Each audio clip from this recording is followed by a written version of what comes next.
Common question মোলৈ আহে যে মোক মোৰ পাৰ্টনাৰে সঁচাকৈ ভাল পায়নে, তেওঁৰ মনত মোৰ প্ৰতি কি আছে, বা এই সম্বন্ধটো কি হ'বলৈ গৈছে। আমি কমন কুৱেশ্যন হৈছে মোৰ পাৰ্টনাৰে মোক সঁচাকৈ ভাল পায়নে। তো প্ৰকৃত প্ৰেমৰ প্ৰধান তিনিটা লক্ষণ আজি ক'বলৈ গৈ আছোঁ। প্ৰেমৰ বিষয়ে ক'বলৈ গ'লে বহুত কিবা কিবি আছে যে মই এতিয়া লেচন কোনোবা দিনাই কৈ ধৰিছে, পিছত ক'ম। কিন্তু প্ৰকৃত প্ৰেমৰ তিনিটা প্ৰধান লক্ষণ আজি ক'বলৈ গৈছোঁ।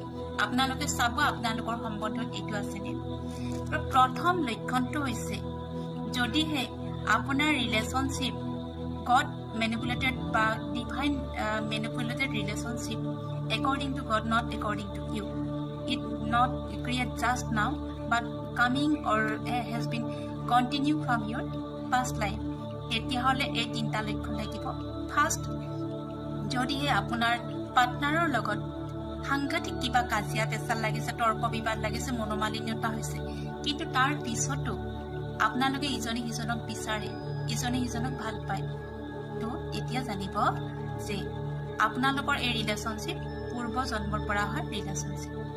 নাম্বাৰ 2, দ্বিতীয়টো হৈছে যদিহে আপোনাৰ পাৰ্টনাৰে আপোনাক ইমানেই ভাল পায় বা ইমানটো সন্মান কৰে যে নিজৰ পৰিয়ালতকৈও অধিক আপোনাক প্ৰায়ৰিটি দি আছে, আপোনাৰ কেয়াৰ কৰি আছে, আপোনাক ভাল পায়, আপোনাক সন্মান কৰে, আপোনাক প্ৰায়ৰিটি দি আছে, তো তেতিয়া জানিব যে এই আপোনালোকৰ সম্বন্ধটো যে পূৰ্ব জন্মৰ পৰা আহি থকা সম্বন্ধ।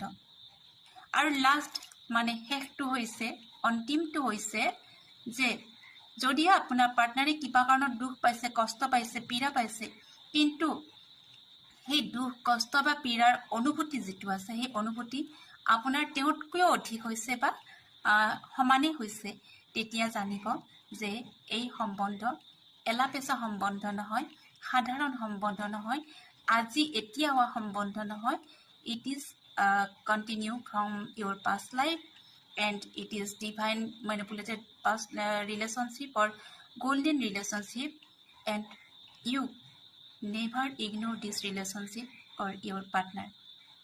You always grateful to your universe, God, deity, or your relationship. Also about towards your partner, you always be grateful and respectful. Thank you.